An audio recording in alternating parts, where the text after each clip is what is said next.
a déjà été dit, effectivement. Mais moi, j'aimerais bien commencer à se souvenir qu'il y a 80 ans, on a libéré les camps de concentration et qu'on a fini la guerre.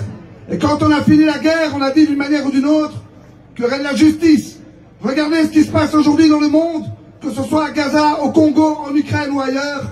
Le colonialisme continue et on continue à faire cette guerre de manière complètement injuste. Il y a 80 ans aussi, en Belgique, on a construit la sécurité sociale. Waar zijn de socialistische partijen nu?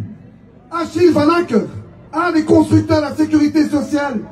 Et alors que font dans le gouvernement des partis comme le CDNV, les engagés, ou Vooruit? On connaît la position de la NVA et des MR, mais c'est un scandale, camarades. On ne peut pas détricoter avec une majorité telle qu'elle est aujourd'hui au Parlement tout ce qu'on a construit pendant des centaines d'années. On nous a dit à l'époque, liberté, égalité, fraternité. Il ne reste que la liberté et encore la liberté de consommer. On laisse se noyer les migrants, on laisse les gens s'opposer les uns aux autres, on laisse les gens dans la rue. Nous sommes les services publics, nous sommes à bout au niveau bruxellois, que ce soit dans les hôpitaux, dans les CPS, dans les communes ou ailleurs. Le constat est très amer. On dit qu'il y a du boulot. Ben oui, il y a du boulot. Renforçons nos services publics. Commençons déjà par ça. Parce qu'une école de qualité, un accès à la culture, un accès à des hôpitaux, c'est ce qui a été construit pendant des années et des années. Et que ce gouvernement, proche de l'avocat, de la FEB, du grand patronat, ose comme ça mettre tout le monde par terre. Et que ce ministre se vante d'avoir 100 000 personnes chercher du chômeur. C'est un vol, camarades. On a cotisé pendant des années et des années. Nos aînés se sont battus pour construire cette sécurité sociale, pour conserver les droits civils et les droits politiques. On nous attaque de toutes parts. Ne nous laissons pas faire. Nous sommes aujourd'hui quelques milliers à Bruxelles. Nous serons plus au 1er mai, à midi, place Poulart, à 14 h au carré de Moscou, et le 8 mai ici, à la gare centrale.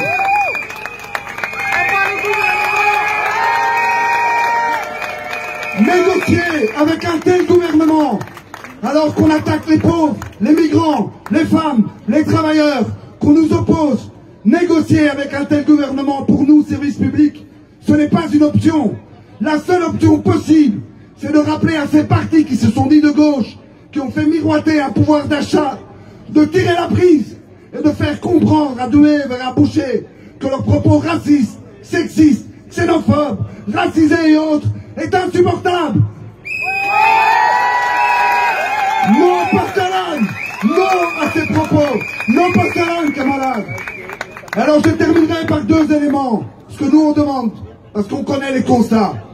La première chose qu'on demande clairement, c'est de durcir le mouvement. On veut 48 heures de grève en mai. Voilà, c'est ça qu'on veut. On veut continuer la lutte. On a le 22 mai. On a le 22 mai pour tout le non-marchand.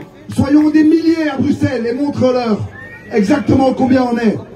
Mais on pourrait rajouter des dates. Et la deuxième chose qu'on demande, parce qu'il y a Commune Colère qui est là aussi, il y a le 8 mars, il y a la société civile, il y a les différentes personnes qui se réveillent. On veut des assemblées générales intersectorielles, en front commun. Et on veut que ces assemblées générales prennent les décisions et qu'on ait un vrai plan d'action. Parce que continuons la lutte, continuons la grève, camarades. On ne peut pas se laisser faire. On nous a applaudi pendant le Covid. On a payé la guerre en Ukraine. On veut nous faire payer les armes pour nous faire croire qu'on est toujours en guerre. C'est insupportable. Nous voulons une vraie société juste, digne et humaine pour tout le monde. Nous voulons ça et nous ne voulons pas ce qu'ils nous proposent. Ne laissons pas faire le grand capital. Rappelons-nous les années 30, le grand capital a mis en place les pouvoirs fascistes et on a vu l'horreur que c'était. Ne nous laissons pas faire, camarades. Soyons plus, parlez autour de vous, résistons. Résistance internationale contre ces corrompus du capital. Merci, camarades.